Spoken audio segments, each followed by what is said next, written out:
So karon guys, bag-o na sad nga kabuang ba no? Nga lambigit na sad ang mga minor de edad. So diri na sad sa Cebu, mo nang gabisaya lang ko. So atong tan-awon guys. Alauna 24 sa kadlaw niadtong Biyernes, August 15, nakuhaan sa CCTV sa Barangay Gunob ang pag-agi niining usa ka e-bike sa A Tumulak Street ug ni park sa iskina sa motorball. Gimaneho kini sa usa ka batan-ong lalaki ug may sakay nga duha usab ka mga batan-ong lalaki. Human sa 10 minutos ni kanaog ang usa ka batan-ong lalaki nga daw nagpasumangil nga nangihi, dagkot og sigarilyo sa nagmaneho sa e-bike ug naglingi-lingi sa palibot. Dayon labang paingon sa atbang nga establishmento. Unang gipunteriya sa batan-ong sospek ang multicab nga nagpark atubangan sa usa ka appliance center ug gisuwayan pagkawat ang battery niini. Apan kay giwelding ang frame sa butanganan sa battery, naglisod pagkuha ang sospek.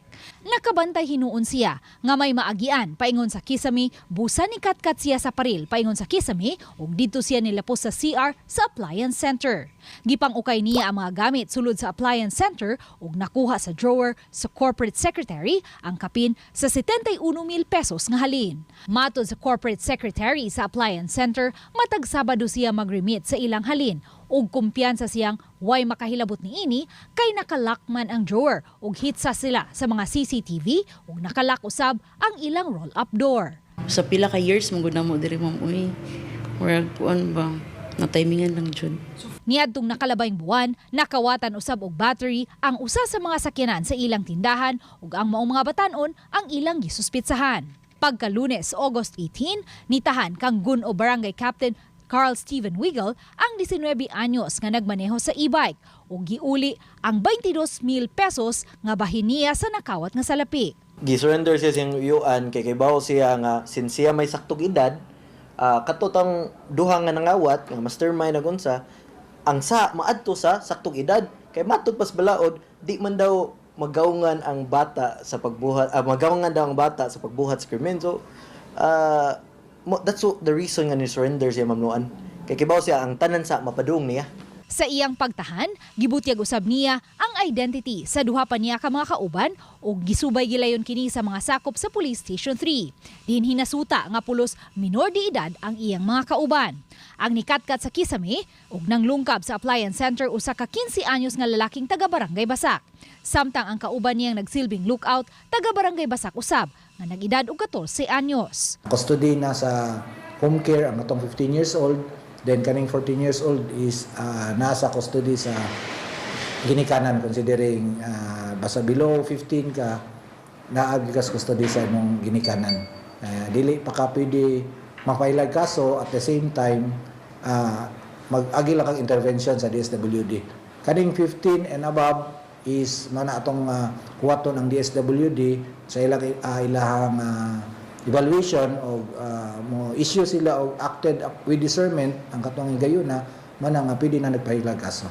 Matod ni Kapitan Wiggle, may pipila na ka mga insidente sa pagpangawat og battery sa sakyanan ang natala sa ilang barangay. Usa sa mga sospek ang grupo sa mga batan-on nga nilungkab sa appliance center.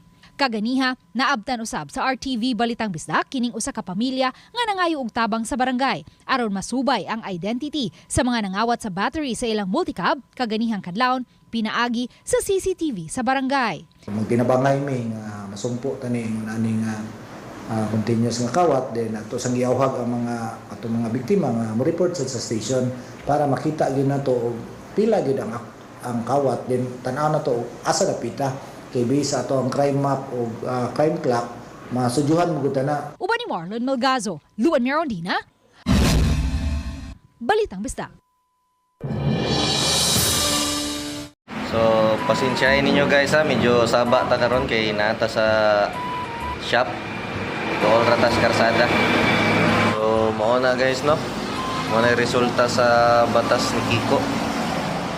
Yeah, daghan pagig kayo ang musupak sa batas nga ginasulong karon ni Ruben nga ipababa ang edad sa krimen nga liable na siya sa krimen. Mga bata nga mag-edad 10 anyos. Sa naitabo pa lang atong sa manggwad nga magsuon no murag ikaw sa ginikanan lisod gyud kayo dawaton nga dili manubag ang nagbuhat sa ilahang mga anak nya. Karon lang sad bag-o na pod. Mismong anak 15 anyos nagunay og patay siyahang inahan nya. Kanang 5 ka adlaw niyang gitaguan silahang balay hantod nga giulod na lang og nanimaho ng patayng lawas siyang inahan. So nagkagrabe na gyud ang panahon karon. Muna ginaingon nga murag oras na gyud siguro nga manubag na mga batan-on karon.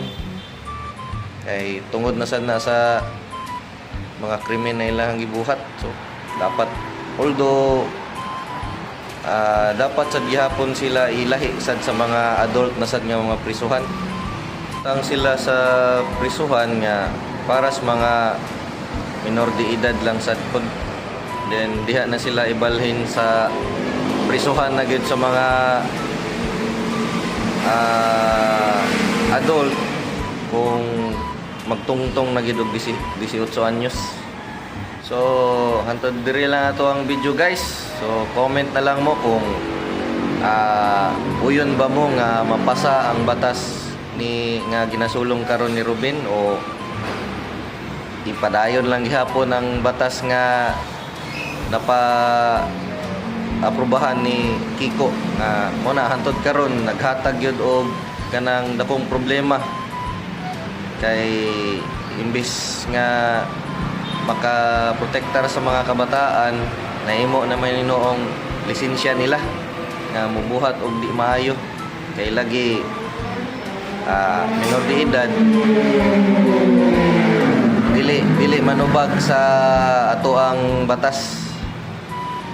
So comment lang mo guys kung unsa inyohang opinion. Peace out. I have a dream, that's all I need.